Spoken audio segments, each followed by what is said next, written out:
Namaskar, everyone. For a change in Bangalore, it's a pretty hot morning, and why not? I'm sitting with some of the top industry icons, which make the most glamorous people around. And in fact, for a change, I'm wearing a flowery shirt just to be in the right company for everyone. Uh, Unarguably, Bollywood movies and television soaps are the most popular form of entertainment across the subcontinent and beyond. India produces the largest amount of movies in the world, and that is just not a Bollywood. There's a huge regional entertainment too. And while I was studying for today's webinar a little bit, I came across some very interesting words all through, and Tollywood, Bhoji word, Pahari word, Goli word, Sandalwood, Mollywood, Ollywood, Pollywood, Collywood, Deccan word, and the reviews have been fantastic. But has the coronavirus changed the film and television industry? Report says that the industry has lost globally about US 17 billion until the last month. I'm certainly not an expert in this industry and keenly looking for today's discussion. But I can say that the fear of uncertainty has hit everyone pretty hard, and the world has come to a standstill.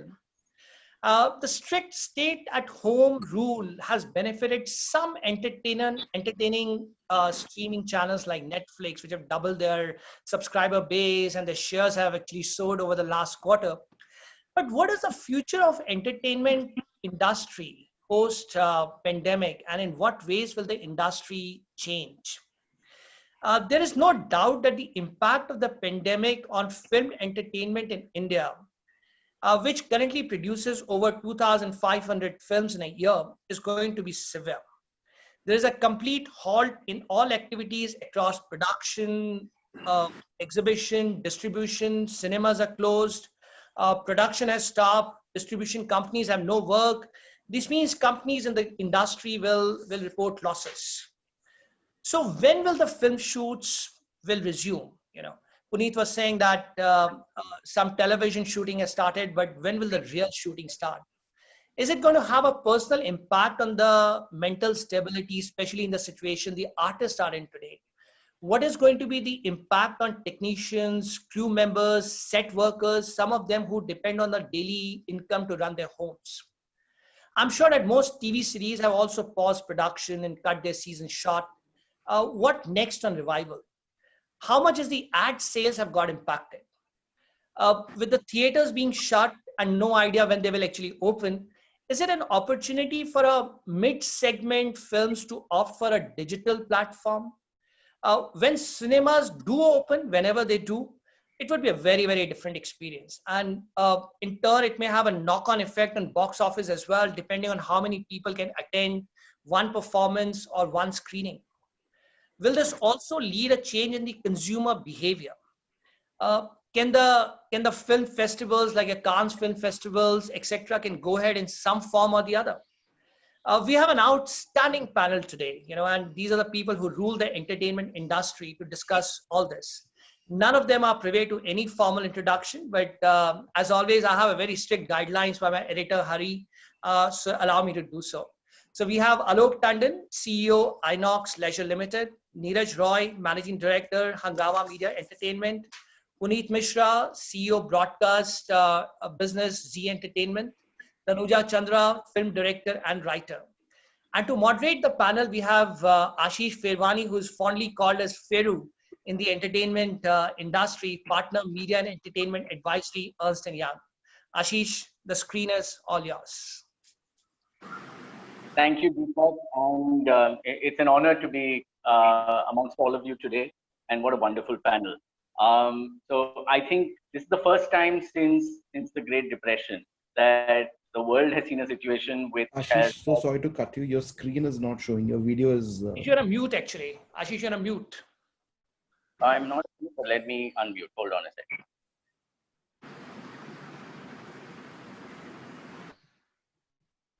Can you see me now? Yes. Yeah. Okay. So I think this is the first time since the Great Depression, really, that the world has seen a situation where there's been a double-digit fall in both demand and supply. it's a unique situation that the world is going through really. And I think what's happened in really reflecting what happened pretty much the rest of the world when it comes to media and entertainment, which is on one, you've seen an advertising drop of almost, between 40 and 95%, depending on whether you're on print or radio or television or news or whatever. And at the same time, subscription, at least on paper, is holding, but is starting to show signs as unemployment creeps in. And our estimates at EY showed that the industry in FY21 could have a fall of between 16 and 22% overall. So it's a period of gloom and doom. But as the title of this session clearly says, the show must go on. And to make that show go on, I think this panelist is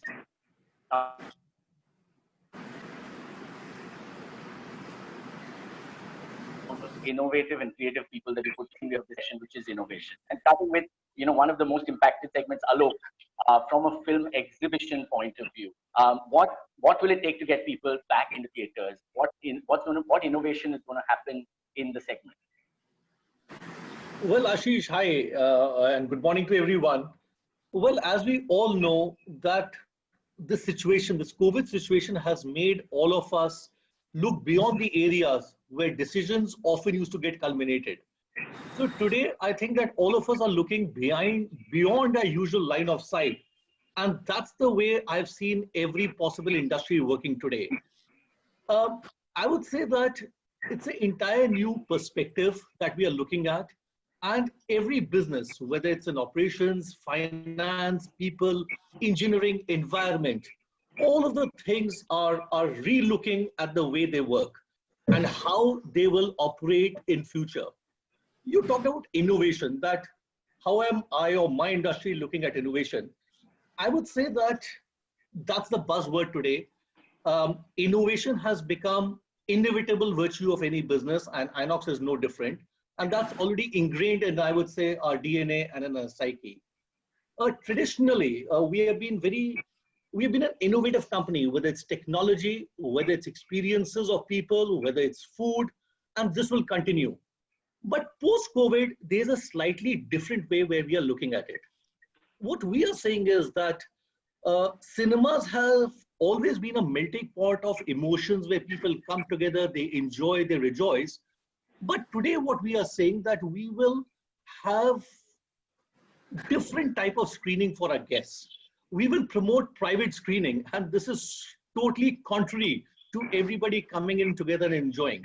So we are saying that we will promote private screening as consumer offerings, wherein our guests would continue the same way of pampering and hospitality. We will look at leveraging, I would say, a massively successful loyalty program to innovate and curate some customized offering for our guests. We will show movies which they like best and any other things which they want on screen to be shown. We will collaborate with various movie studios to ensure that the content which comes is engaging and inviting. And I would also say that we will keep on engaging with various of our technology providers. Today, Inox is a home to 6 different technologies under one roof, which we call the Megaplex. And that is something which we take pride in. And today we are talking to a lot of technology supporters and providers that how do we make this engagement more enriching. Just before this shutdown took place, we had started talking about edutainment in Inox, where we were showcasing National Geographic content for children, for colleges, and people were happy seeing it on the large screen.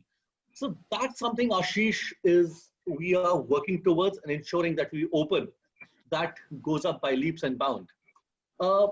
We have always done a lot of live screening of sports, of music concerts, and now I think there'll be a lot of more emphasis on it.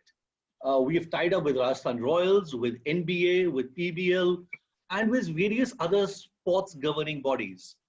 For example, Inox was one of the 3 chains in the world to show cricket matches of the ICC World Cup live on our screens. So I think these things will continue. There'll be a lot of emphasis on alternate content apart from the normal cinemas we show, because people we know that like to watch movies on a giant screen and nothing can take away that experience. But having said all this, today a time has come when we will have to relook at various things and ensure that we give something extra to our guests. And that, I think, is the way we will innovate and take it to the next level of cinema viewing. Puneet, moving on to you, the million-dollar question really, advertising. What are the kind of innovations you are seeing in the world of advertising? What is it that you're doing in advertising to get it back? What's your take on when it will recover, Diwali or beyond? Which segments will recover? How are you working on getting ad back? Just first, perhaps to give a context of what's the kind of scale of impact that television advertising has had in the last 2 months on the negative side. See, it's about a 32 to 34,000 crore annual ad spend on television. These 2 months would be broadly about 70 to 80% down on ad sales, which basically means a ballpark of 4 to 5,000, anywhere in that range, crores of ad revenue lost for the industry. If the balance part of the year is flat versus last year, which would be a positive development, it would still be about 15% negative for the full year, just to give a ballpark context of where it has been. And this is that we're talking about. This is advertising. Television. This is television. I'm just talking television advertising. And television advertising would be broadly 65% of the revenue of the industry. 35, just rough numbers, would be subscription.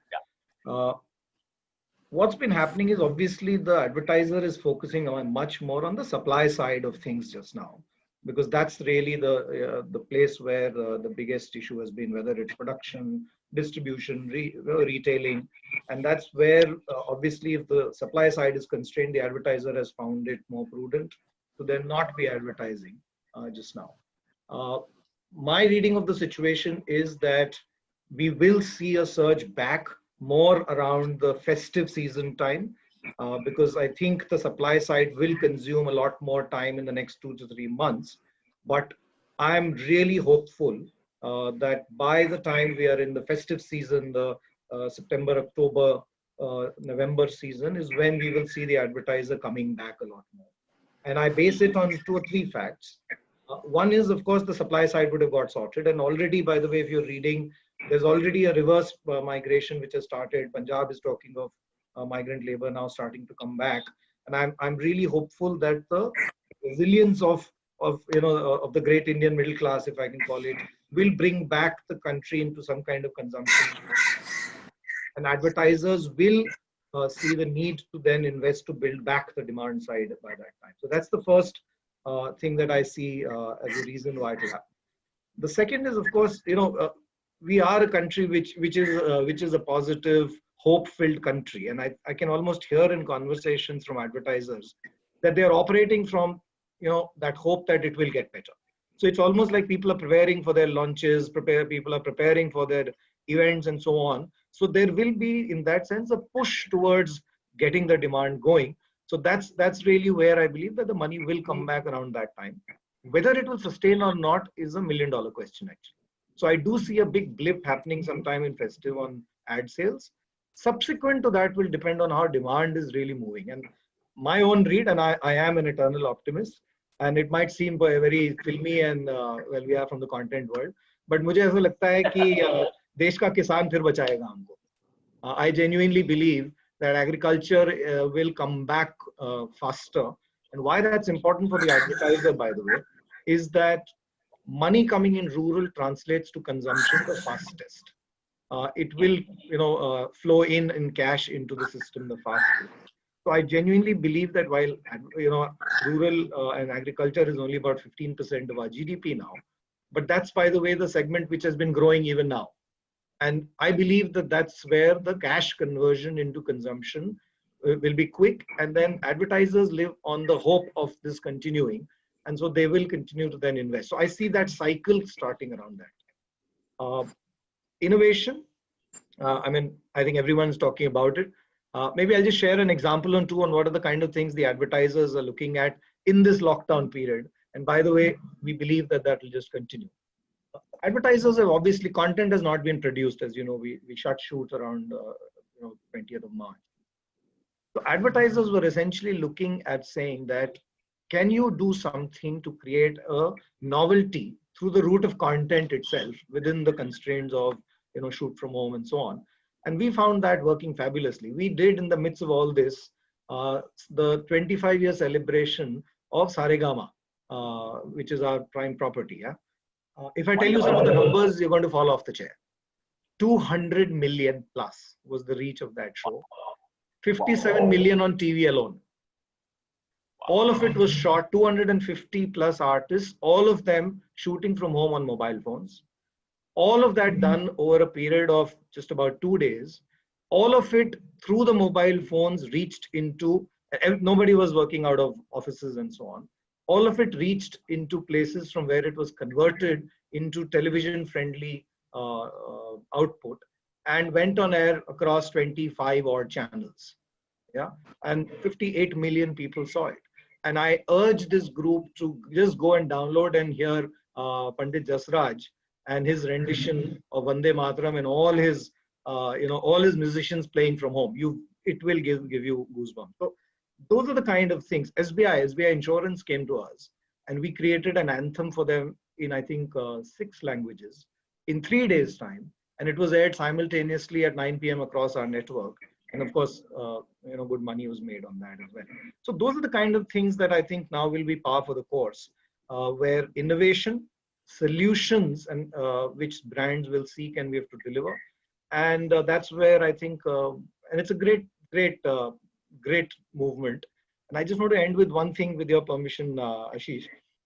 We've always talked of change and agility. VUCA world is a language which has been talked in business now for a decade. When the circumstance came upon people is when change was almost, it had to be done, right? And the thing that I'm talking to my teams is that, imagine if instead of responding to a fait accompli that is given to us, if we could build that DNA to be ahead of the curve, to be willing to invite change as a perpetual state of existence. That to me is what we in Z are taking forward as a DNA shift of saying, be change ready and invite change and force change. That's, I'll stop there, but I hope that answers, at least in part, your question. No, brilliant answer. But I'm just wondering, is this COVID driving a bigger shift towards performance advertising than ever before? And is that something we've got to learn to live with? Or is this just temporary? It was already happening, actually. I use this phrase often, my team's now sick of it. The last best experience that you have of anything in life becomes the minimum expectation from that service thereafter. Right? We used to wait for 30 minutes for taxis and were comfortable. Now if an Uber is 5 minutes delayed, we want to rebook, right?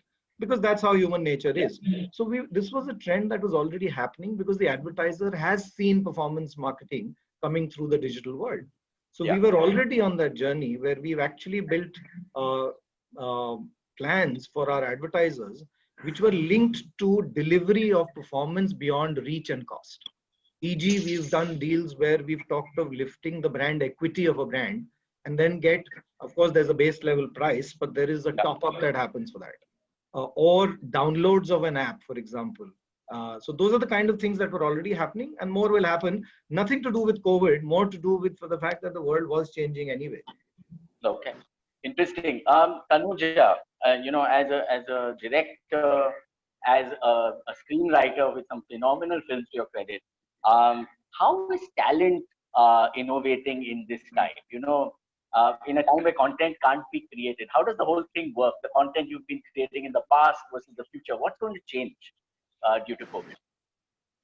Well, first of all, let me say music to my ears, what I've been hearing, because, this is the thing that writers and directors want to hear all the time. And I have to say, producers and distributors are largely traditional. They've always been traditional. They want to fall back on what's safe.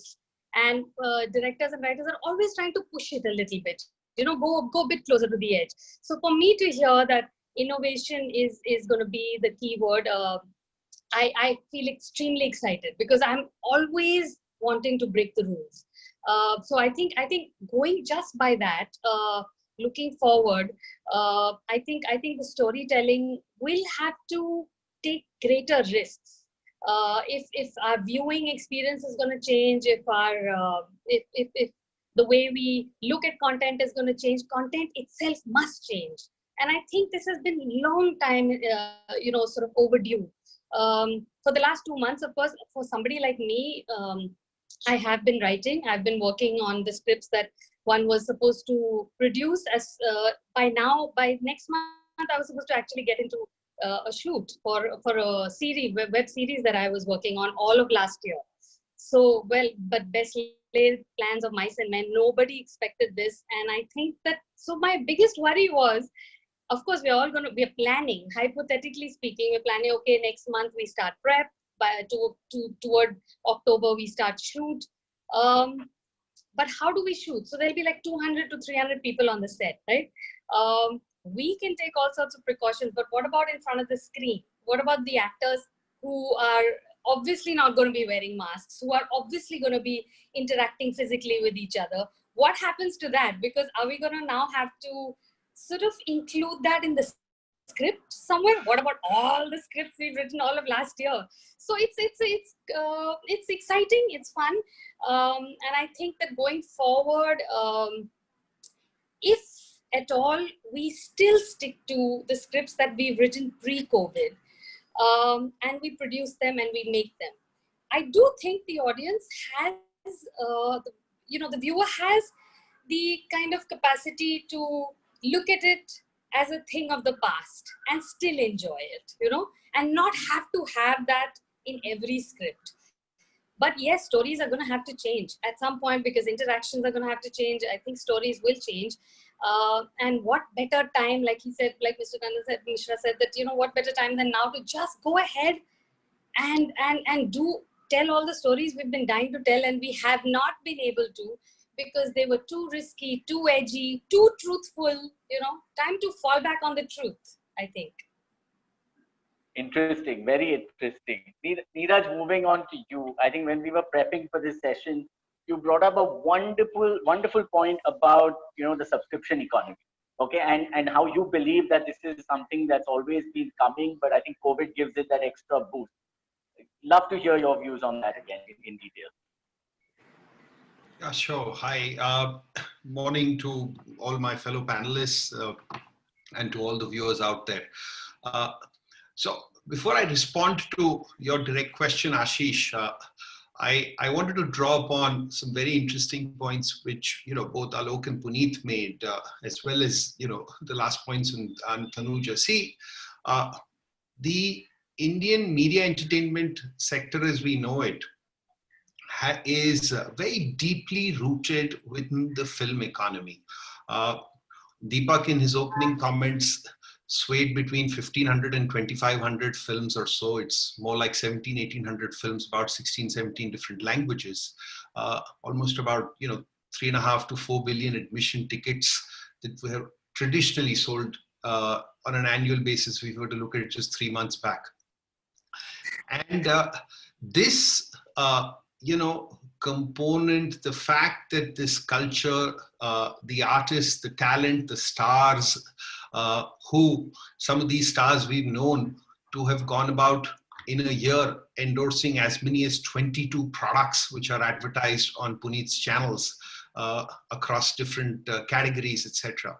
So it's not a component, that is, there's no two ways that, what we are staring at is not a short-term sort of thing. There's very significant changes in habit that are likely to happen. But I believe the resilience is already being sort of mentioned here. To Alok's point, a couple of other thoughts with regard to just what can be done in screens itself. Numerous countries have attempted.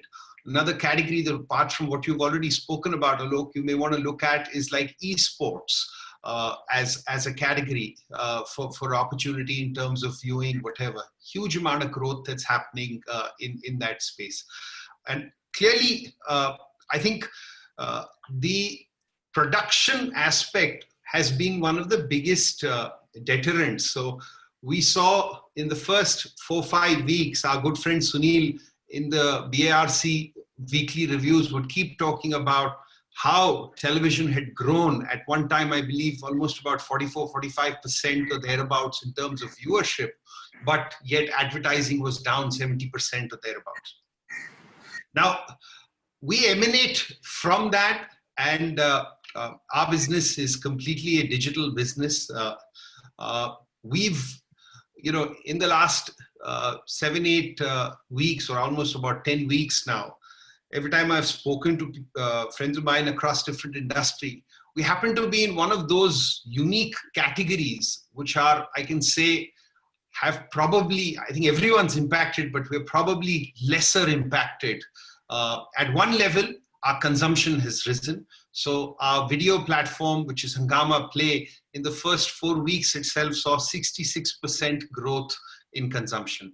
The following month, it was a little, lower at about 30-odd%, but that consumption pattern is going.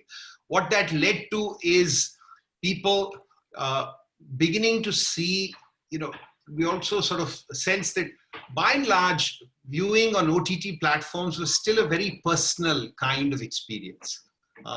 And if you see the first batch of programming, there are about 20-25 OTT services that are there in the market across different languages and platforms. The first batch of content programming, for some reason, was sort of filled with a fair amount of profanity and occasional nudity.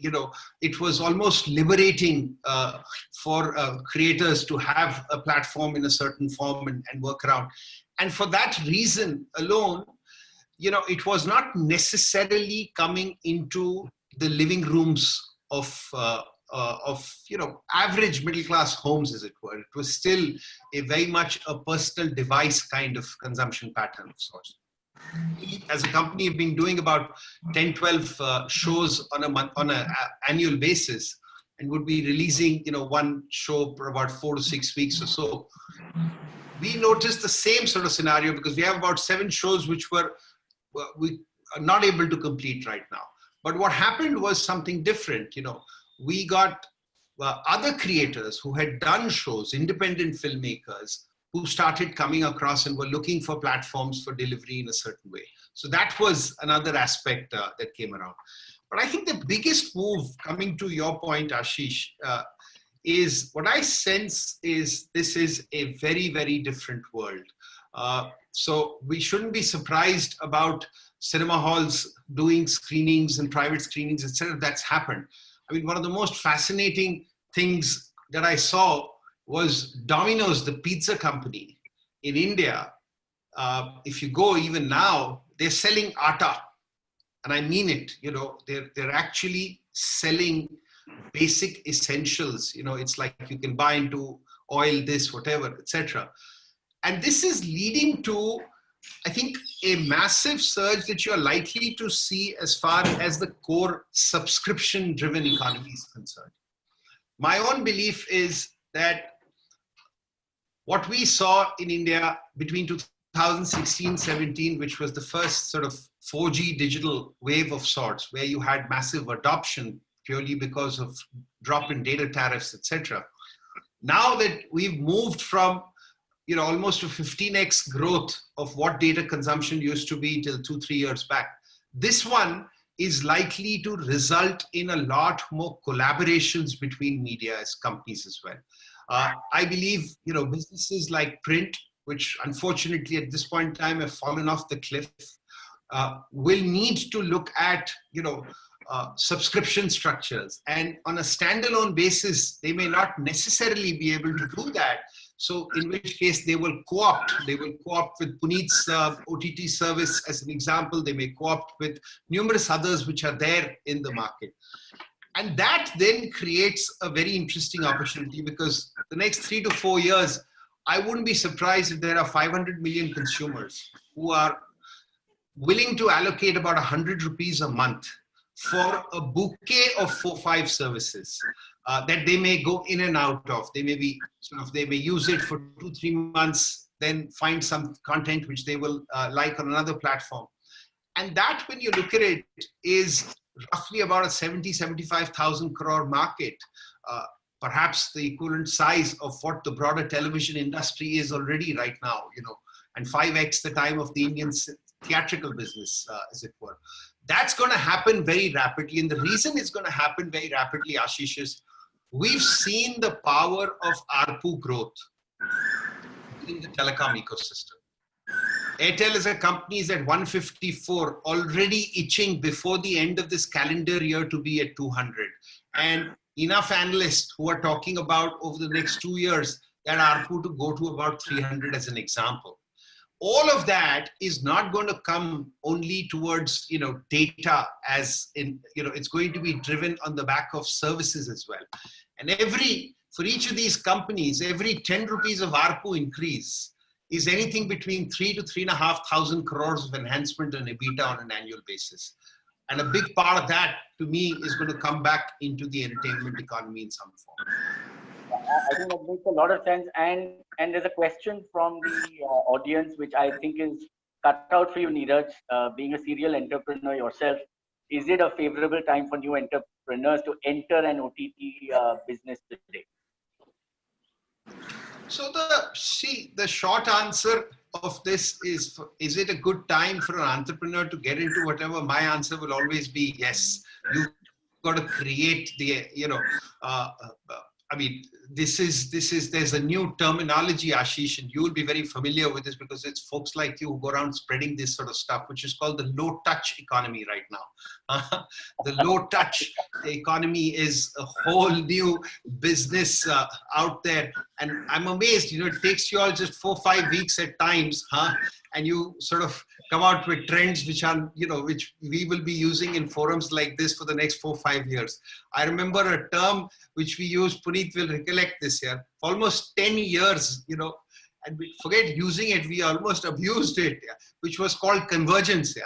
2005 में शुरू किया था, अब जाकर के, now it's too passé even to refer to it as convergence of sorts. Yeah. Okay. No, but to the point on OTT, I think what Indian audiences are likely to see, and I'm sure Tanuja would like to hear this, is for far too long, if you see our programming, because of a single TV household scenario, with the power of the remote being with the homemaker in Middle India as such, you had a very democratized sort of, kind of programming across all the 6-7 GECs across languages. Everyone would have a dance reality show, you will have this show, this, whatever.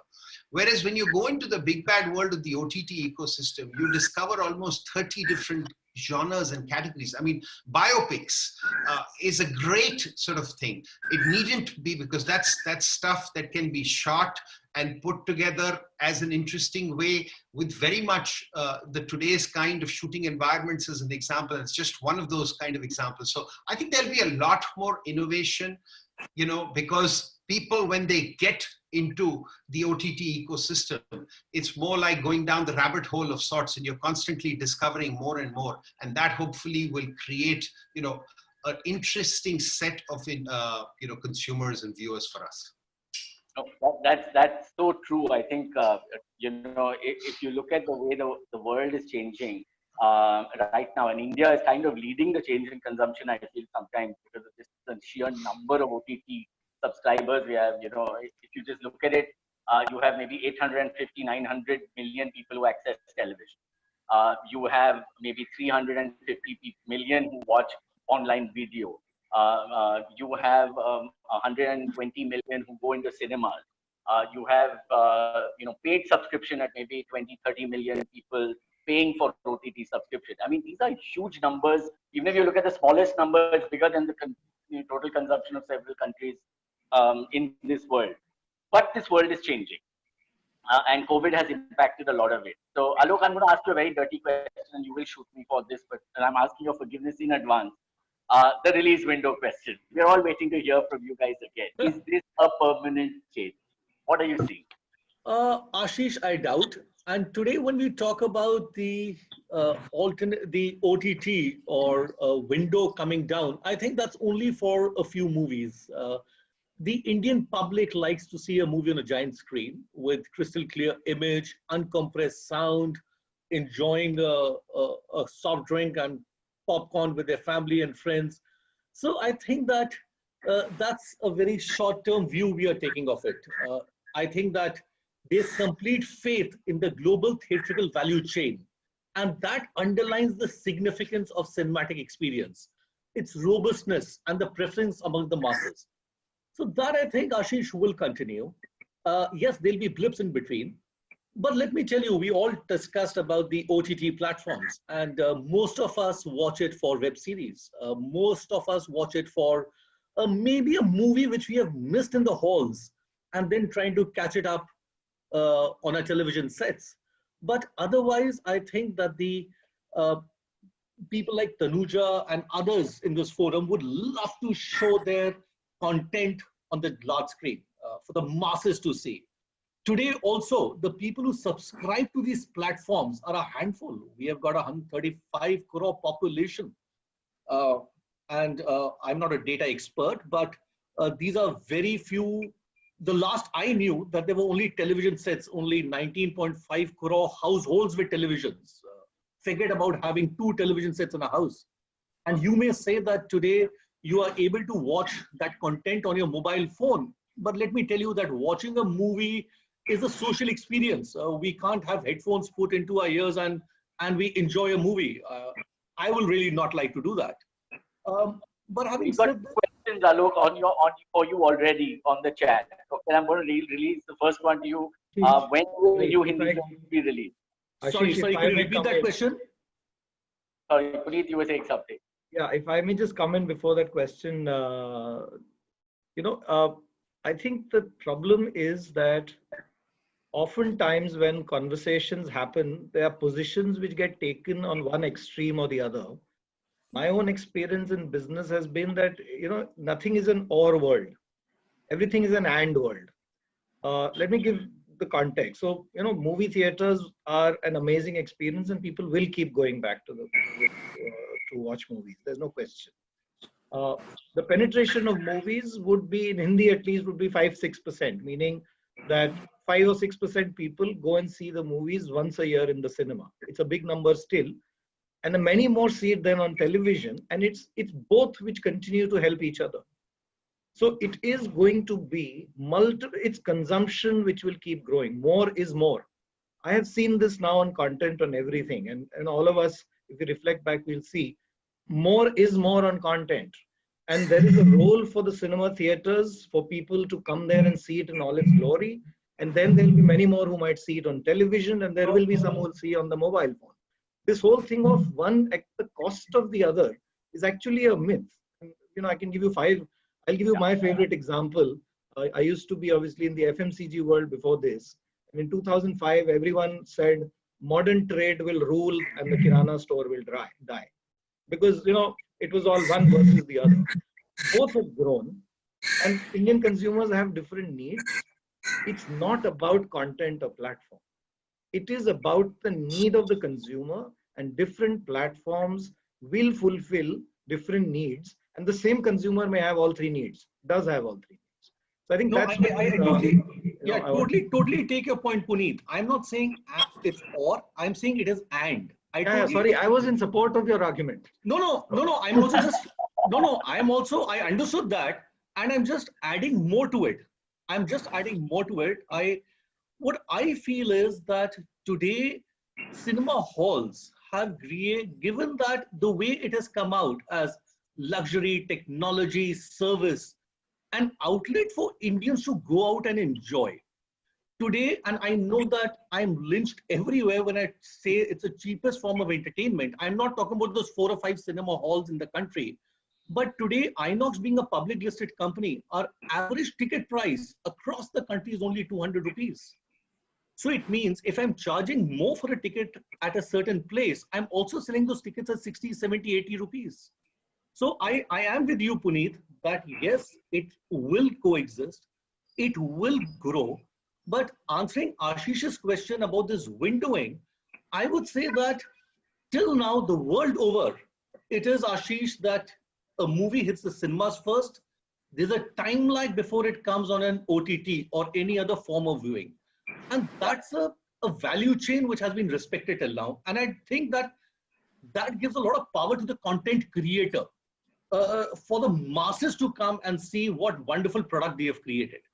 So now it's kind of a reaction to the fact that, producers have fund stuck, working capital issues, they need to monetize and move on. Is that really what's driving what we're seeing right now?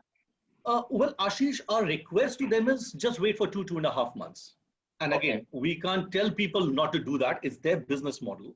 We are nobody to come and say that you don't do this, don't do A, B, C, or D. But we're just saying everybody's in a tough situation today. We all have to help each other. As Neeraj rightly said, it's a time of collaboration. We all have to collaborate and come together and fight it out together and have a new horizon, have a new beginning. And that was the only appeal, as a matter of fact, that let's stay together for the next 2.5 months. Yeah. Ashish, if I, since the only person on a standalone sort of digital and OTT ecosystem, I do want to come in and say that very emphatically, that I don't believe the Indian ecosystem at this point in time can sort of overlook or get into a stage wherein the OTT ecosystem on a standalone basis can deliver back the kind of commercial returns that the theatrical exhibition business does. And the broadcast business does at this point in time. So yes, what they have to be conscious of is that over the next few years, as more and more subscriptions build out, that is a component which will become a reality. The examples that we are talking about so much have really been one or two, and those two have happened through two global entities who have an ability to potentially sort of normalize, those costs across multiple markets where they are running their, components, etc. So I don't think this is a trend that you are likely to see, at least for the next 18, 24, 36 months. There will be those occasions, but cinema going is not going away anywhere in India, in an already under-penetrated market as far as theater screens are concerned. Yeah, absolutely. I do want to add something to this, because I was just reflecting. See, what is the fundamental economic driver for the film industry? And I might be a bit contentious here, so bear with me. Basically, the biggest driver of the economy in that sense is the star. That's what's getting it moving. Now, the movie star gets popular by getting more people to be crazy for them. And the craze comes from multiple avenues, but it starts from the cinema theater, then it happens on TV, because TV gives you the 65% reach, and the myth builds, and that's where the advertiser lines up to give them those 22 products.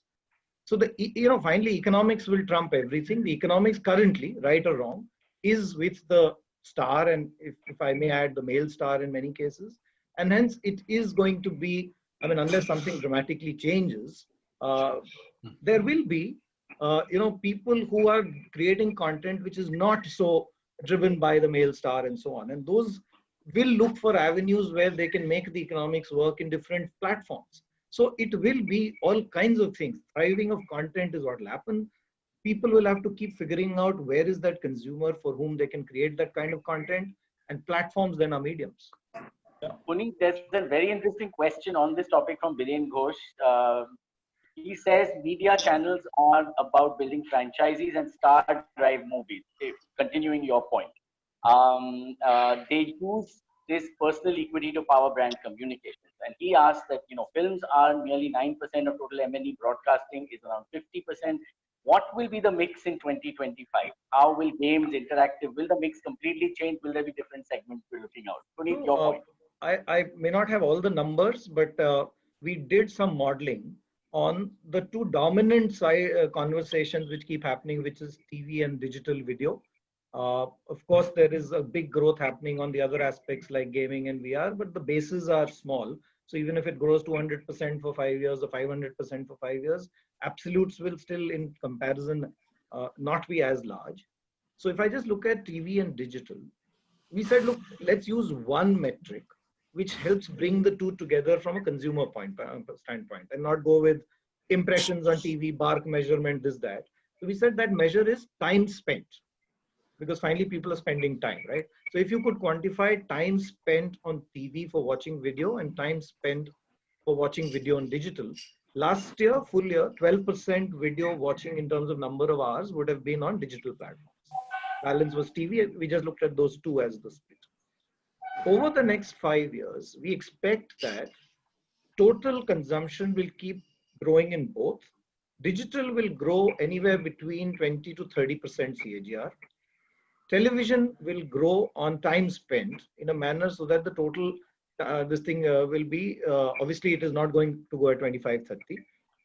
4 years later, we expect 25% will be digital in time spent, 75% will be TV, but both continuing to grow.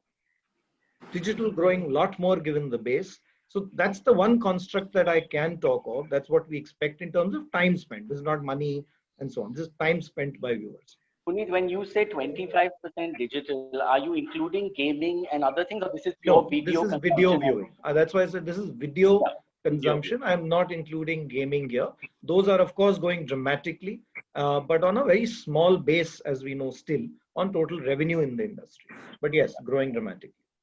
Yeah. Neeraj, your point of view, there's another question from the audience on gaming. And how do you see gaming come out? Will it be a savior for the industry going forward? So we too have a small gaming vertical, and like numerous other gaming services, there's been a big spike as far as that's concerned. You know, gaming is, in the Indian context, Ashish, as you are aware, I mean, we've done enough of these reports over the last so many years. So the traditional gaming, which is, you know, that so-called 120, $130 billion global business, which is driven by consoles, etc., is completely elusive to India. We saw a certain kind of growth as far as mobile gaming was concerned. And in recent times, there's a massive community, which is almost an underground kind of community, but now becoming more and more prominent, which is centered around this whole space of esports. Now, the moment you go into, you know, things like esports, etc., you're taking away from purely advertising-driven revenue into, you're actually getting into subscriptions, you're getting into transaction basis business. So my belief is that we are now very, very well poised for a very significant portion, as much as potentially 300, 350 million active gamers who are almost sort of, you know, also going to be coming out of the closet, as it were. And that coming out of the closet scenario is not, you know, the traditional age profile of gamers, but you will see, so like I'm sure in OTT viewing in just this period, we saw a massive spike in consumption in the age group of 35 and above. That was largely driven by their natural place for getting that content was the television screen. When they didn't necessarily get that, it got them into the space as well. Here again, I think the environment that we are likely to see, you know, still have elements of social distancing, etc. The component of, you know, commute times all augur very well for gaming, and gaming is certainly now coming of age as far as India is concerned. And I think we're seeing similar numbers even on the esports side in terms of TV viewership, digital viewership, the number of teams being created. I think it's fascinating.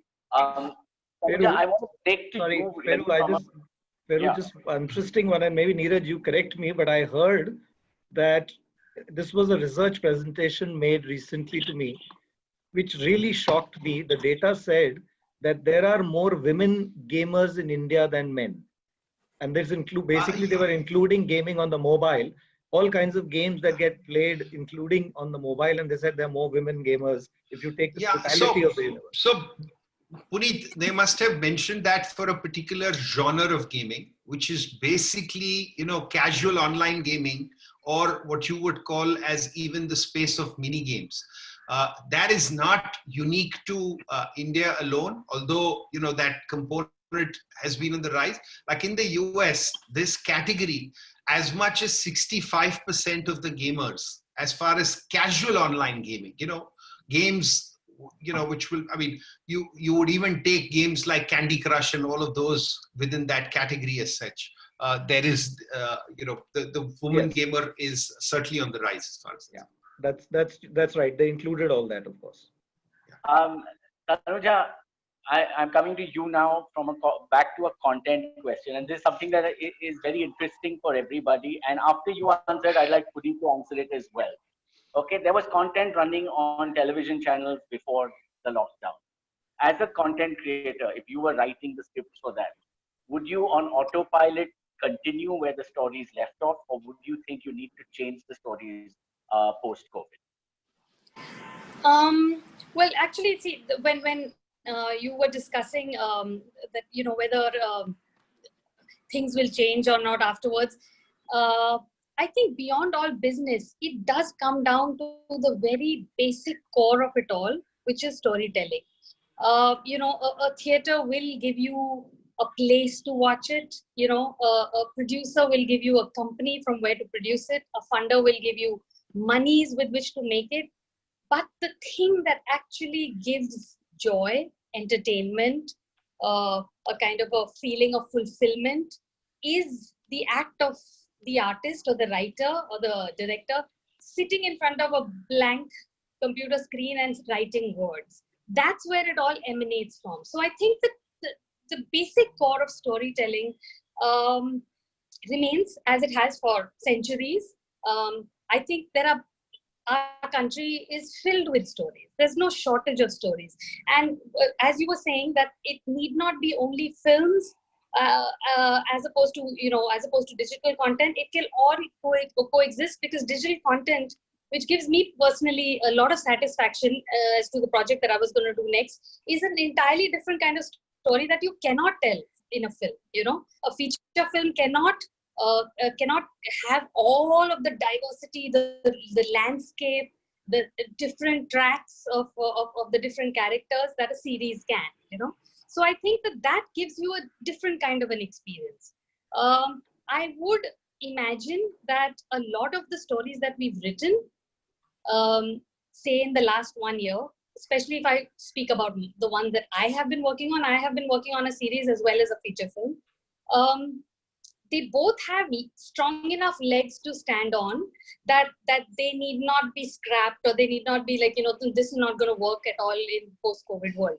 And I'm excited for that, because that is the risk that I was speaking about. That the greater the risk you take, the more unusual the story you tell, the less mainstream that it is, the more chances it has to actually cross over a crisis. So I would say that autopilot, not exactly autopilot, but yes, I think I'm still excited to make the story that I was going to be doing before lockdown. And I do think that that's because it speaks for much more than just say girl meets boy. It's not just about a girl meets boy. It's about the circumstances in which the girl meets boy. What is it that's holding them back?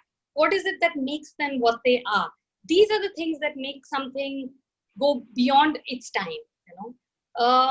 But I do know, I'm aware that a lot of people, because of the money is invested, would go ahead and be on autopilot and make them, which only makes me as a storyteller more convinced about my creed, which is and the rule with which I work, which is that just to take greater risks in storytelling, not to fall back on what's safe storytelling.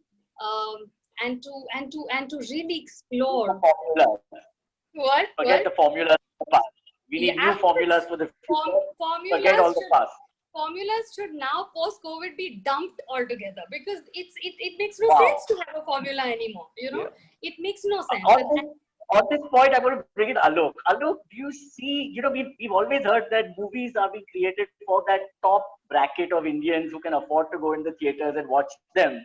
And on this formula, do you think that because it's still just 100 million people who watch, 120 million people who go to theaters, do you see a new style of theater coming up, a Janta theater, if I may call it, for the middle classes or the lower middle classes, over the next few years? Is that where growth will lie?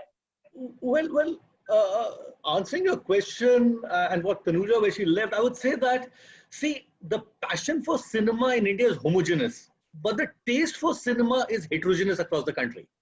So every sector would like to see a different type of a genre, a different type of a movie. And when you talked about having a Janta theater, let me just take you back to the other end of the spectrum.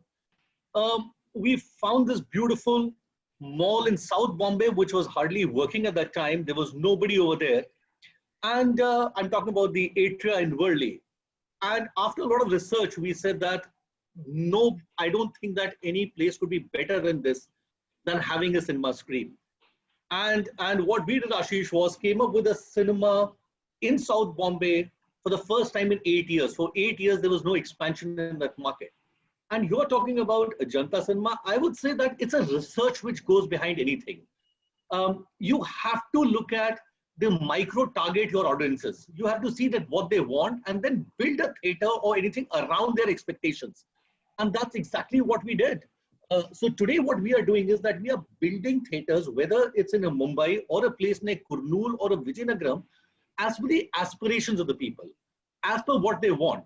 And that's exactly something which we are doing, that we are targeting that thing and also taking it a bit forward. I know that's not the thing that today, and I think that Neeraj and Tanuja and Puneet would be right to add to it, the content which is being made. Earlier for cinemas, I can tell you, was a multiplex content versus a single screen content.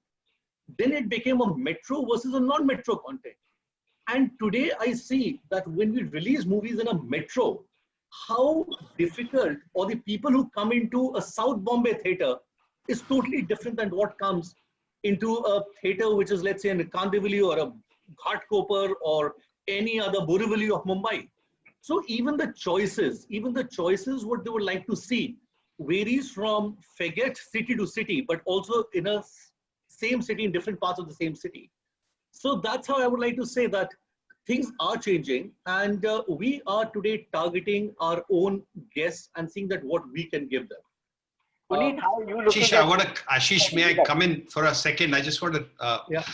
I think, to see, since Tanuja is the only person on the panel who is, representing the creative world, the creative community as such.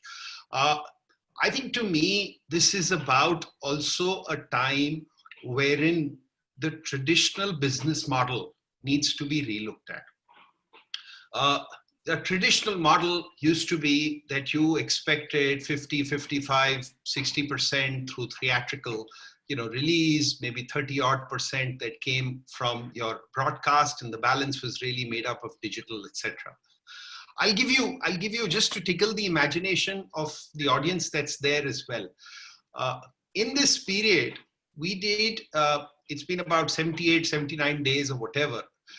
We've done about 90 odd just digital concerts. Just yesterday on World Environment Day, we put together a 1 hour, 40-minute event, which is done with the United Nations, the Ministry of Environment, Forest and Climate Change.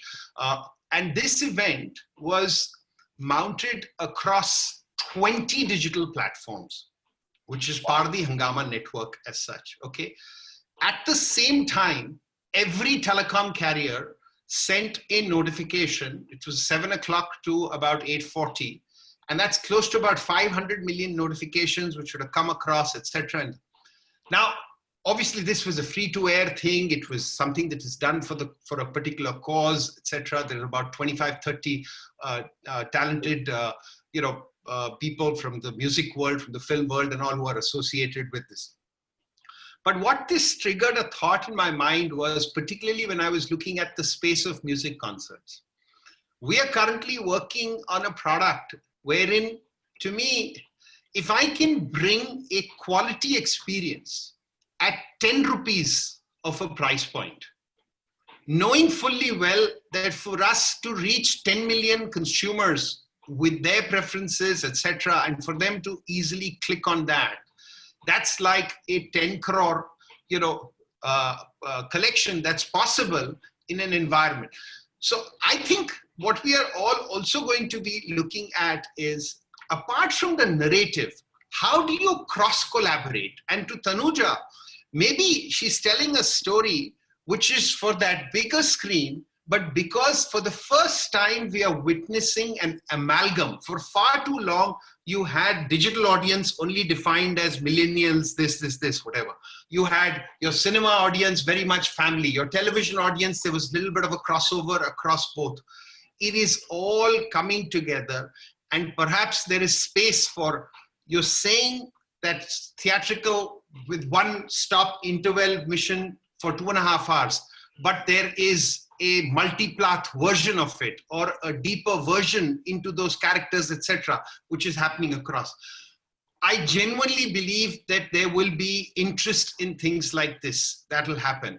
And it almost brings me back to that same subscription ecosystem, that maybe if you bought that ticket itself in Alok's cinema hall entitles you to that added content which you view on Puneet or my platform, as it were, as examples of what can be done.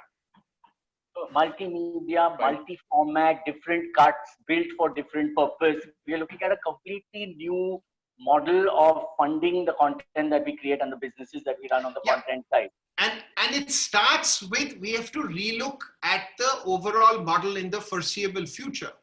In that scenario, you have to co-opt newer ways to bring on something like that. That's where I'm coming from. Tanuja, do you write for a medium, or do you write for, overall monetization across multi-format, multi-platform? How do you do it as of now as a writer? The format basically dictates one's writing, in a sense that, if it is a series, not for television, I'm talking about for an OTT platform, it is equal to about one season would be about 3 films. And so obviously your landscape is wider, so you can explore much more. Like I said, it can be more risky as far as the OTT writing is concerned. Films are by and large traditional because it's all about drawing people out of their homes into theaters and buying the ticket to watch it. Of course, again, everything I'm saying is now up for question, because people are not going to be buying the tickets for a while and are not going to be coming to the theaters. So what do? I say use this time to write the kind of films, feature films, that earlier would be considered completely unviable, and would be like, nahi, aisi picture to chalti nahi hai, kabhi nahi chal sakti.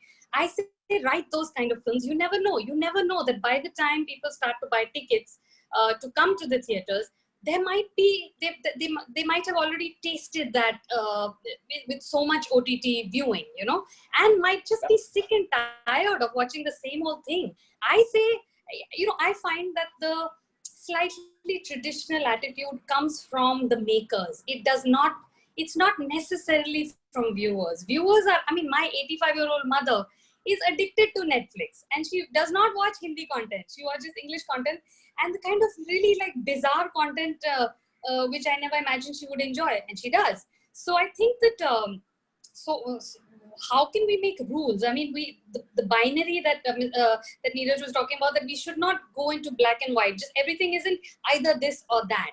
I think if we just go ahead and take characters, like even in OTT viewing, it's not the male star that is dictating the show.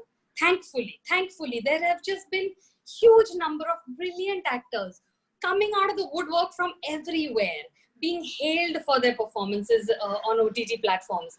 And why not? That's what it should be. In that sense, it's more democratic, where everybody has a chance. It's not just the good-looking guy with biceps who can sing, who's also possibly a good actor or not even a good actor. There are many male stars who are not good actors, but they're big stars. So I remember the time when I started out and I was told that female protagonist films do not work, and I have seen now, this is 22 years ago. Now finally we're getting somewhere where, there can be a story with just a female protagonist. Of course, you need to get a female star to endorse it and to be a part of it, but at least that time has come. I think it's just, I cannot underline enough how important it is to take greater risks in storytelling. And why I'm saying this is that what I'm taking away from you is that the quantum of content that's going to be required to power all the new media, that's coming into place: short form, long form, theater, television, digital, gaming. I think the best place to be is probably going to be in content production, because just the sheer demand for content as distribution is growing is just going to be phenomenal. And therefore, whatever stories come, and I do will think find that an audience. the funders and the producers and I think that there should be an open heart as far as taking that risk is concerned. By that I mean, and I'm not being idealistic, I'm just saying that to put your money into something untested, and especially now having gone through the most untested time of all, I think business sense lies in that. How can business sense actually only rely on doing what has been done for so long? So I think that business might just find itself very well supported by viewers if they fund unusual, unique stories. I'm wondering, on one side my margins are so badly hit, but on the other side you're saying take bigger risks right now. It's kind of a dichotomy of a situation over here. But coming back to another person who lives, breathes, eats, and digests numbers, again, Puneet. Okay, you had a bunch of great television shows happening, and COVID happened, and they all stopped, right? Do they all just start on autopilot as soon as you can get them going, or will you be making changes in content? So I think since there's a lot of movie conversation, let me take that up as a reason why change will happen. See, if you go back to any of the big trends that happened in cinema, whether it was the Angry Young Man in the 70s, or let's say the Lover Boy in the 90s, a lot of it had to do with the environment around as well, right? And it feeds into each other. So television is no different. And we will see, we are already going to, in fact, changes are already being made to basically serve things which are then in line with the mood of the people watching it at home. We obviously, like many others, have been connecting with people and trying to understand the mind state.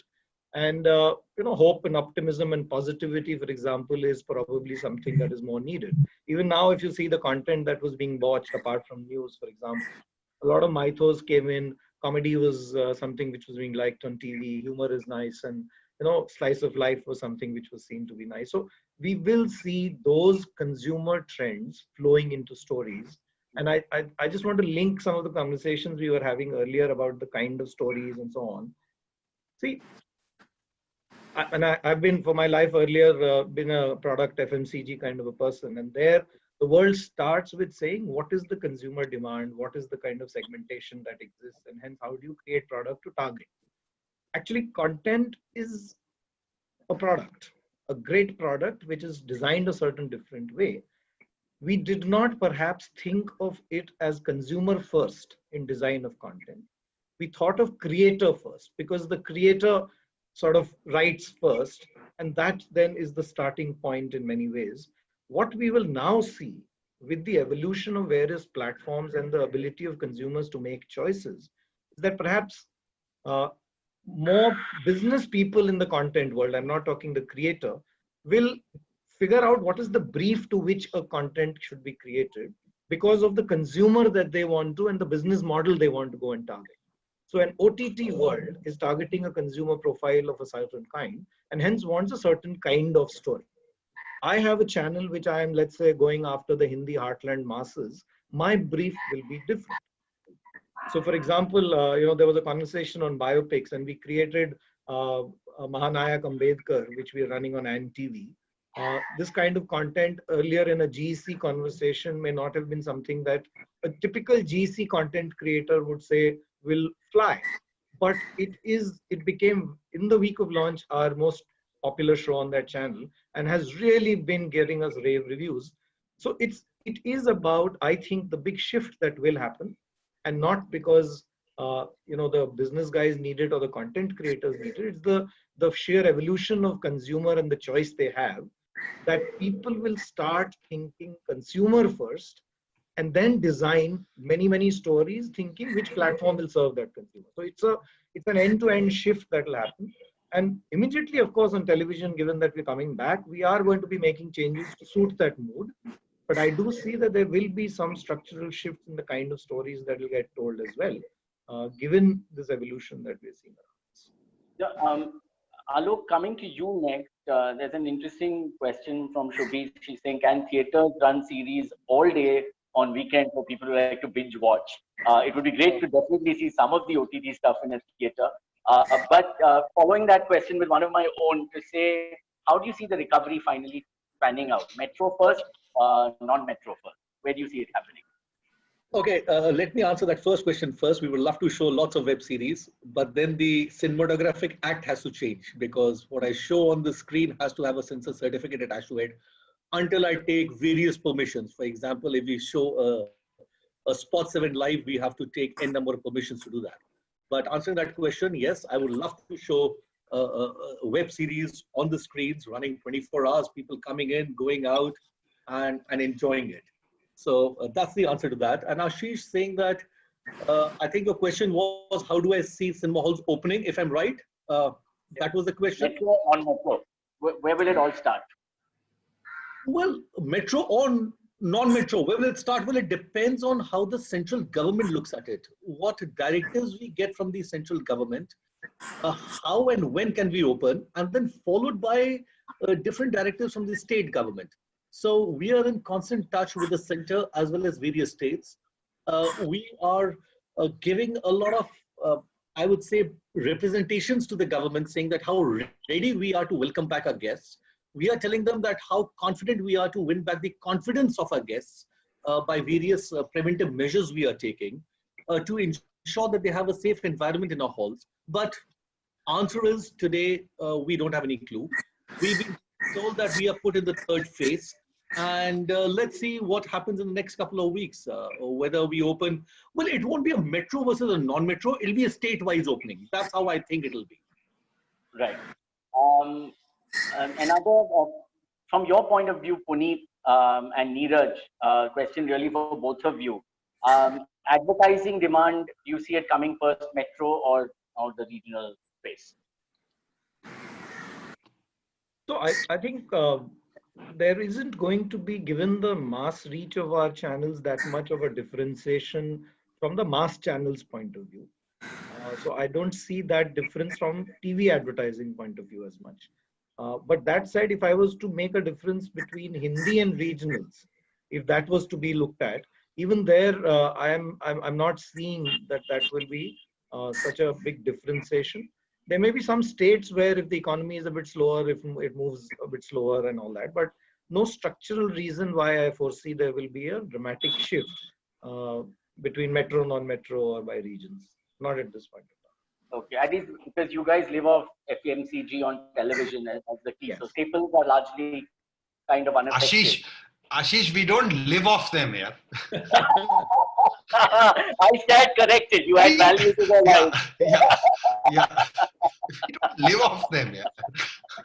I stand corrected. But Neeraj, coming to you from a digital ad point of view, you know, which has always been very focused. No, to me, yeah. So for us, I mean, you know, just 7% of our business is dependent on advertising. You know, over the next 2 to 3 years, it will grow to about 15-18%. We are predominantly a transaction subscription driven ecosystem, which is more into microtransactions. But the answer to me is quite simple. It's really going to be driven by the industry, you know, in terms of, and it is going to be driven by that category and its demand sort of coming back. All of us have studied enough. I think, you know, some of those categories, whether it's travel, hospitality, hotels, etc., they are at the other spectrum in terms of the consideration set of the customers. Whereas, you know, we keep hearing, I mean, just yesterday on one of these calls with just friends, we were exchanging notes, what's happening. They were from different parts of the world, etc. And a reference was made to the number of people at a Vijay sales outlet was so much, which obviously is then, you know, attributing to fact that for 3 months you've been away, even your durables are no longer durables. They are coming into more like fast moving consumer, and there are all kinds of different demands that could be, underway. There may be a newfound love for Indians for dishwashing machines, which hasn't been the case as it were. I think all of us on this panel have had enough experience with that as well.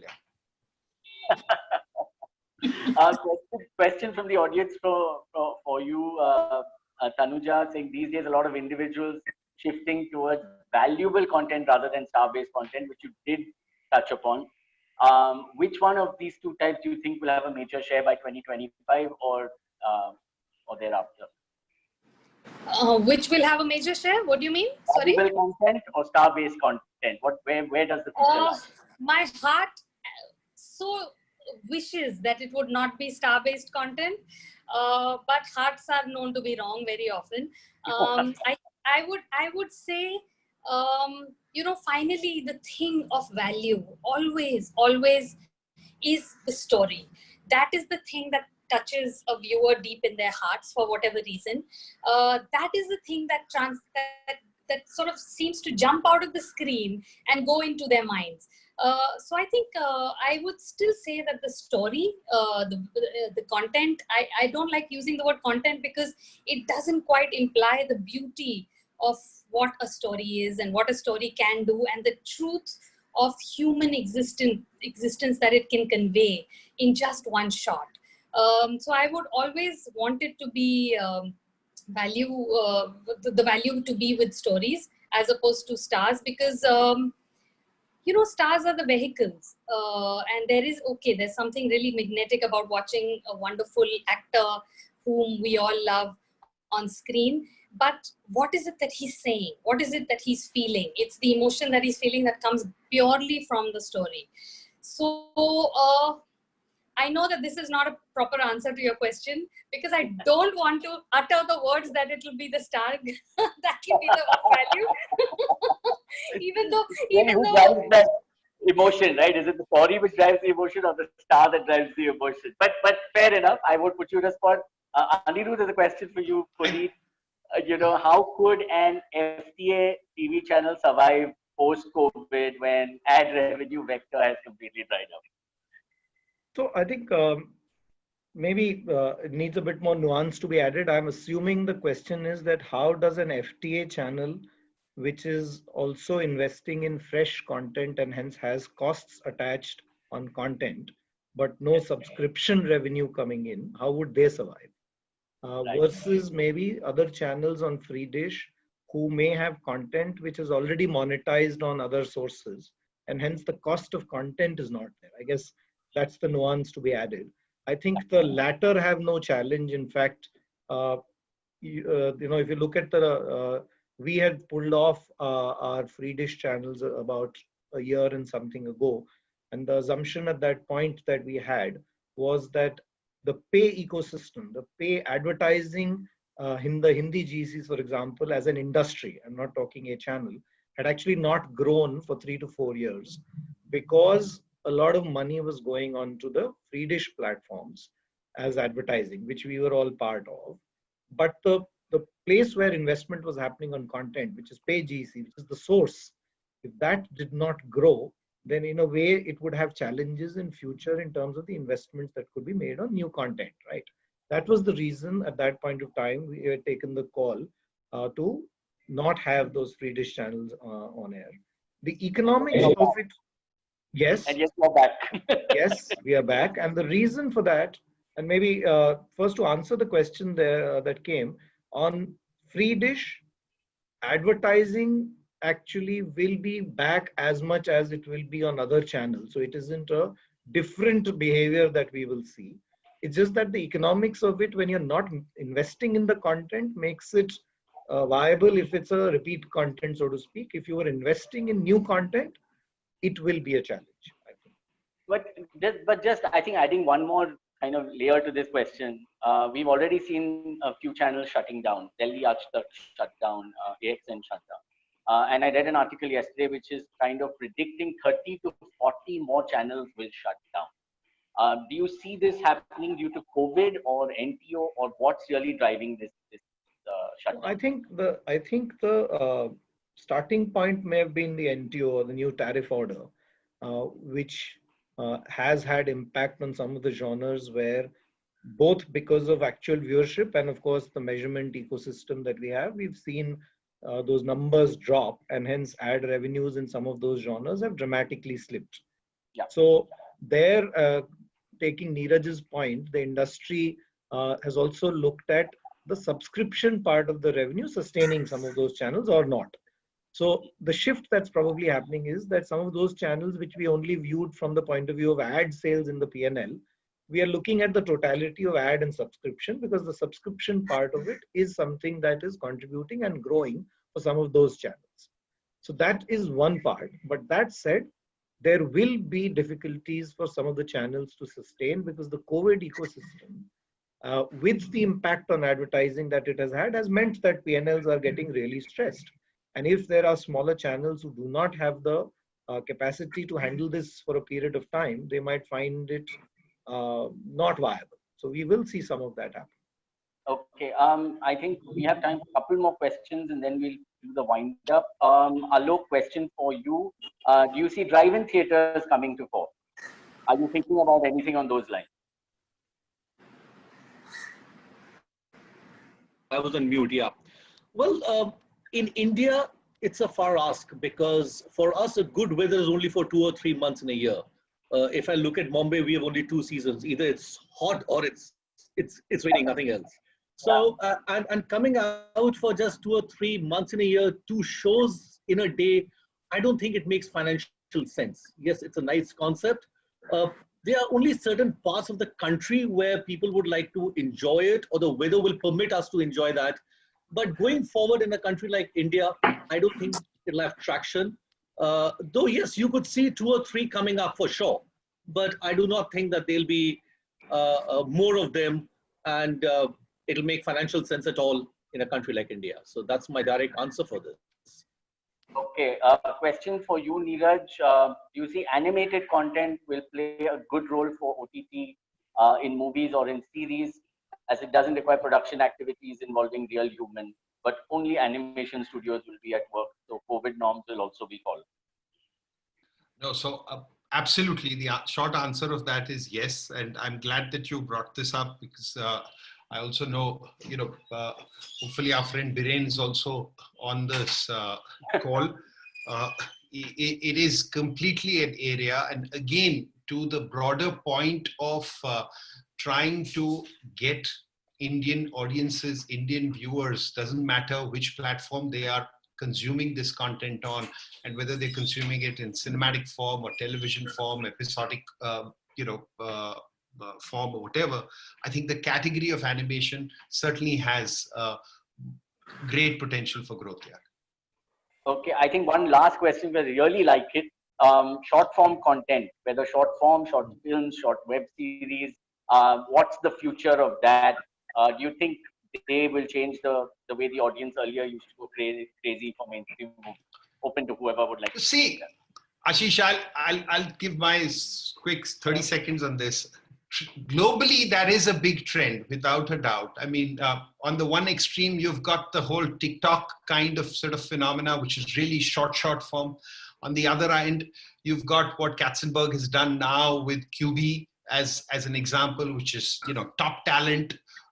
But that model has not succeeded. Now, I don't know whether that's not succeeded because of the economics of it, but from what is seeming to come out is it's not succeeded, perhaps because of the kind of content mix that has been put forward. But principally, I believe the shorter form of content will continue to have a potential as we oscillate between screens and platforms. So there is both a bridge as well as audience habit formation that's happening into that category.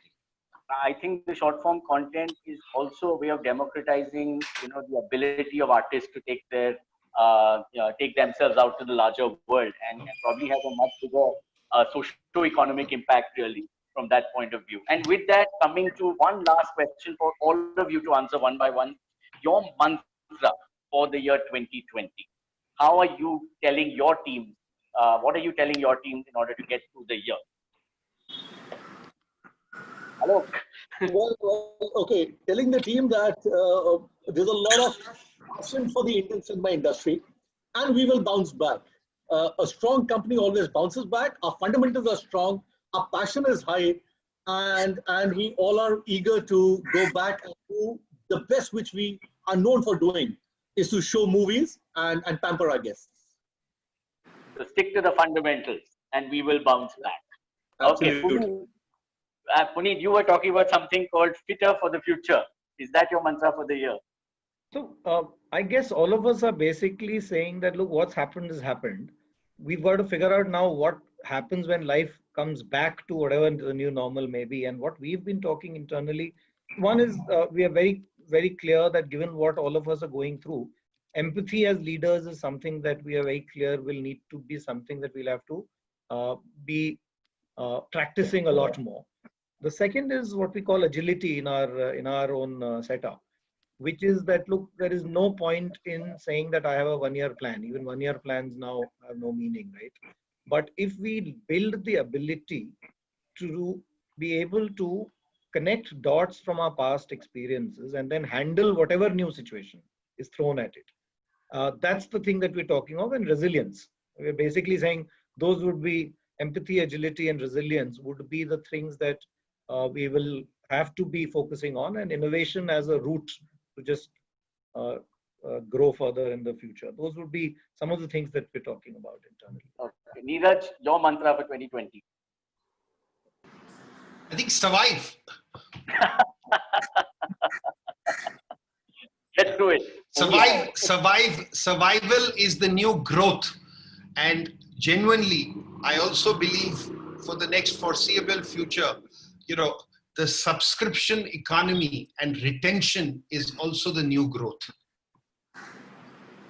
Very important. Anuja, as a content person, how do you look at this year? I would fall back on my favorite word, which is integrity. I think if teams just pull out all the integrity that they're capable of, have leaner teams, work with great efficiency, work with passion to get more from less, because I can foresee budgets being impacted by what has happened in the shoots to come. So I think that, me having started in my early days from making small to medium budget films, it's something that I'm immensely comfortable with.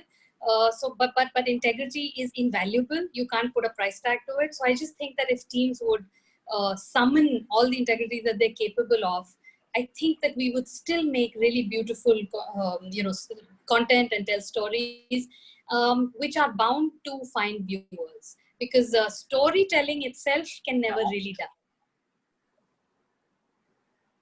No, so true. And we need more stories to feel happier in these gloomy times. Clearly, that's the way forward. Ashish, if I may personal say, take on the whole thing is innovation. Yes. Sorry, no, just wanted to add, and one more component on this aspect of collaboration. See, ultimately, we're going to have to get demand to increase, which is consumer confidence, get the consumer back, and that is a repercussion across every industry. And there again, this industry, the broader media entertainment industry, it's the different branches of creative that are there. How do you sort of galvanize that and bring confidence back, again, is going to be a very, very critical factor. And I'm sure all of us will collaborate towards that. No, I completely agree. I was just going to bring up a similar point, Neeraj, in my concluding 10 cents, which is that the way we are looking at it and the way I'm looking at it, media has a pretty big role to play in getting us back. It's already played a phenomenal role in terms of dissemination of information and knowledge for the COVID, in about keeping our mental balance as well, in terms of giving us that escapism and break from the harsh world. But I think going forward, I think advertising is going to be required to prime the economy.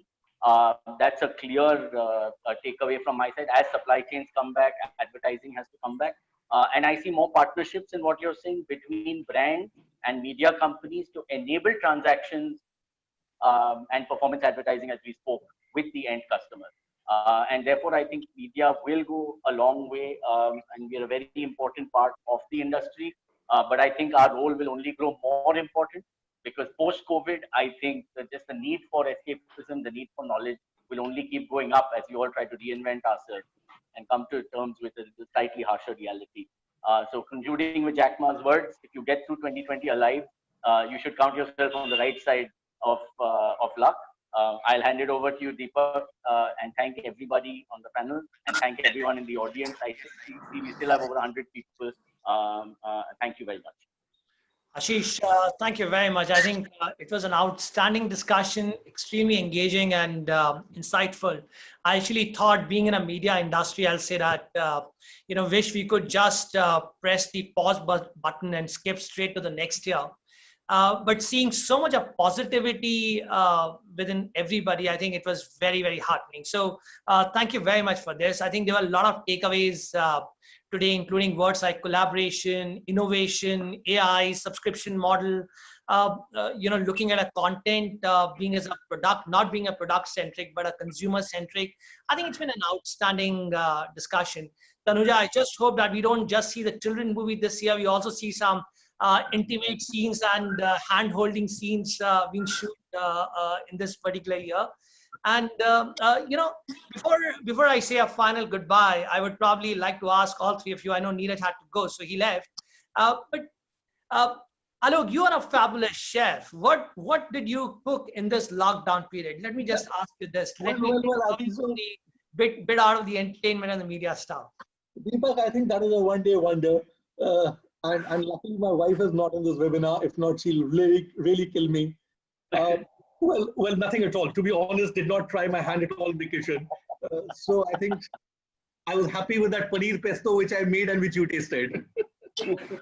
And is there a serial or an episode that you enjoyed on the OTT platform, Alok? Well, I just finished History 101, which I really enjoyed. And somebody told me to watch it. My daughter told me to watch it. So I watched History 101 and I really liked it. And yesterday I've watched The Founders, of how McDonald's came into being and how it was spread across the world. So enjoyed that. So Puneet, what are you doing beyond watching the Z television? Is there anything else that you're watching which has really grabbed your eyeballs? Something that you really I just like to talk about something which was on Z5, which has just gone out. Chintu Ka Birthday. I just urge people to see it. I've seen it. It's beautiful. I love that show. Thank you.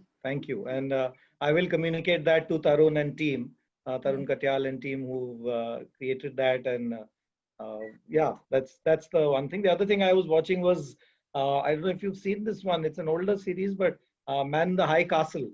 I found that fascinating. I think it was on Amazon Prime. I don't remember where I saw it. Those are the two things that come to mind.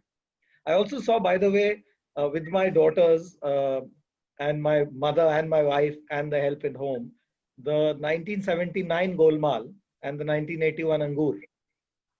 And I thought it was amazing the way content spans across generations and so many years, and we just thoroughly enjoyed those as well. Fantastic. And Tanuja, what have you been doing beyond writing and watching films? Tell us your lockdown moment beyond the film and the writing thing.